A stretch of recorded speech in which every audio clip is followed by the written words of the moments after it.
بسم اللہ الرحمن الرحیم۔ یہ خوبصورت واقعہ ہے حضرت یوسف اور زلیخا کے بارے میں۔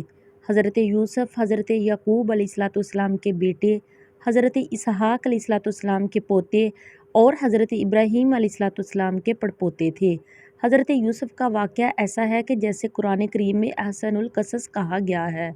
آج ہم آپ کو اسی احسن القصص کے بارے میں بتائیں گے کہ کیسے حضرت زلیخا حضرت یوسف کے عشق میں مبتلا ہو کر گناہ کی طرف مائل ہوئیں، اور پھر سچی توبہ کے بعد ان دونوں کی شادی ہو گئی، اور پھر اللہ پاک نے ان کے بطن سے 2 پیغمبر پیدا کیے۔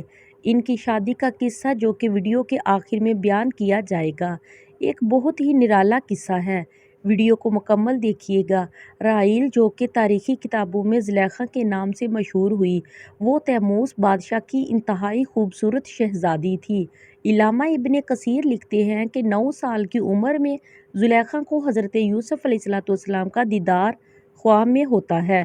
وہ اسی وقت ان کی دیوانی ہو جاتی ہے۔ کچھ سالوں بعد ان کو حضرت یوسف دوبارہ خواب میں عزیز مصر کے روپ میں نظر آتے ہیں، اور زلیخا بی بی کی قسمت ایسی کہ اسی سال عزیز مصر کا رشتہ ان کے لیے بھیجا جاتا ہے۔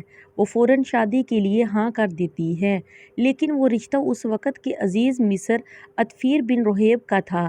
شادی کی رات ان کو پتہ چلتا ہے کہ یہ وہ لڑکا نہیں ہے جو مجھے خواب میں نظر آتا ہے۔ کچھ ہی عرصے بعد حضرت یوسف مصر کے بازار میں بکنے کے لیے لائے جاتے ہیں، اور زلیخا کے شوہر عزیز مصر عطفیر بن رہیب حضرت یوسف علیہ السلام کو ان کے وزن کے برابر سونے، وزن کے برابر مشک اور ریشمی کپڑے کی عوض خرید لیتا ہے اور گھر لے آتا ہے۔ اللہ پاک قرآن پاک میں فرماتا ہے، مصر والوں میں سے جس نے اسے حضرت یوسف کو خریدا تھا، اس نے اپنی بیوی سے کہا، اسے بہت عزت و احترام کے ساتھ رکھو، بہت ممکن ہے کہ ہمیں فائدہ پہنچائے یا اسے ہم اپنا بیٹا ہی بنا لیں۔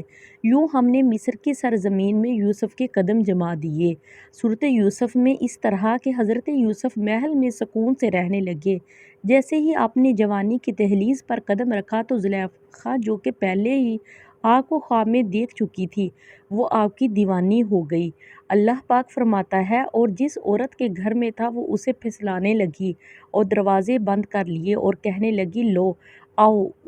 حضرت یوسف نے کہا، اللہ کی پناہ، وہ یعنی تیرے میاں تو میرا آقا ہے جس نے مجھے عزت سے رکھا ہے، میں ایسا ظلم نہیں کر سکتا، بے شک ظالم نجات نہیں پاتے۔ سورۃ یوسف میں ہے، چنانچہ زلیخا دروازے بند کر کے حضرت یوسف سے اپنی خواہش پوری کرنا چاہتی تھی، لیکن حضرت یوسف دروازے کی طرف بھاگے اور دروازے اللہ کے حکم سے کھلتے گئے۔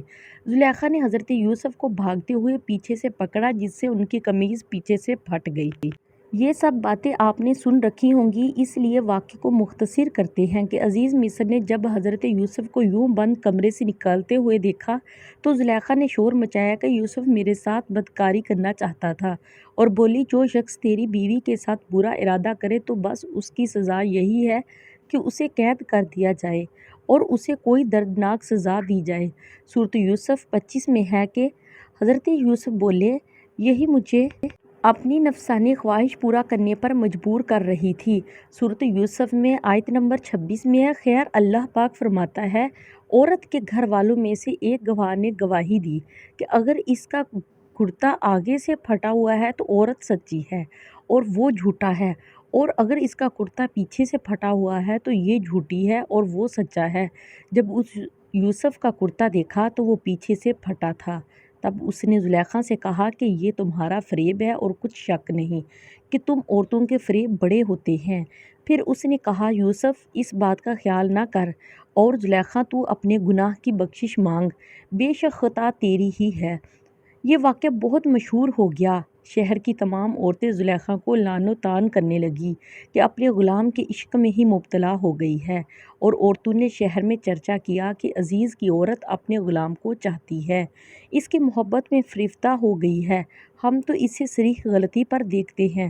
سورۃ یوسف کی آیت نمبر 30 میں ہے کہ زلیخا نے تنگ آ کر ایک دن تمام عورتوں کی دعوت کی اور سب کو پھل تراشنے کے لیے پکڑوا دیے، اور ساتھ ہی حضرت یوسف علیہ السلام کو سامنے لا کھڑا کیا۔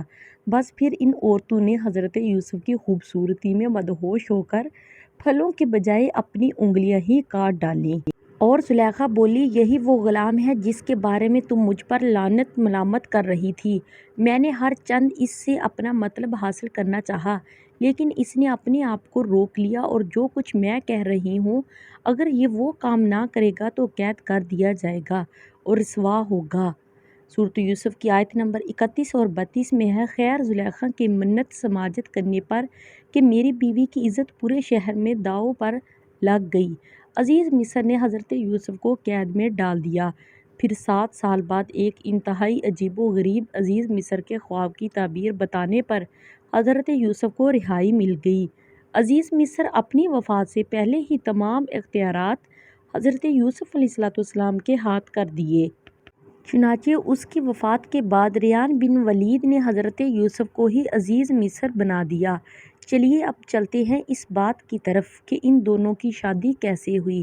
عزیز مصر کی وفات کے بعد زلیخا تنگ دست محتاج ہو چکی تھی اور آنکھوں کی بینائی بھی چلی گئی تھی، تو کسی نے انہیں مشورہ دیا کہ اگر آپ حضرت یوسف جو کہ اب شاہ مصر بھی ہیں ان سے اپنا معاملہ ذکر کریں تو ہو سکتا ہے کہ وہ آپ پر رحم کریں اور آپ کی مدد فرما کر آپ کو غنی کر دیں، کیونکہ آپ نے بھی ان کا خیال رکھا تھا اور ان کو عزت دی تھی۔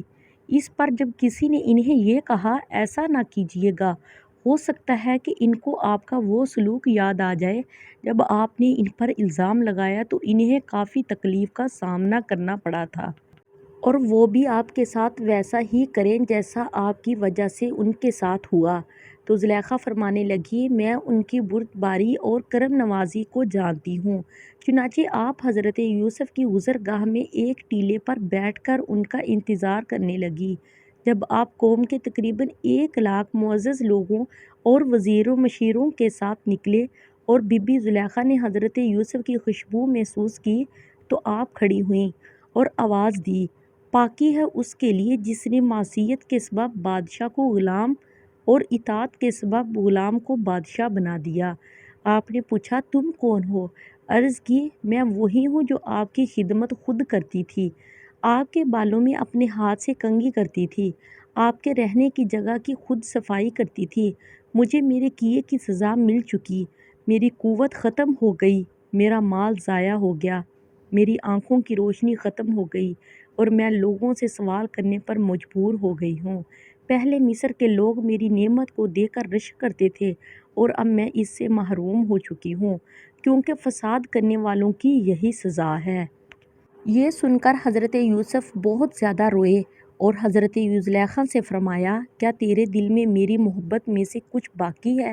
آپ نے عرض کی جی ہاں، اس کی قسم جس نے حضرت ابراہیم کو خلیل بنایا، مجھے آپ کی طرف دیکھنا زمین بھر سونا چاندی ملنے سے زیادہ محبوب ہے۔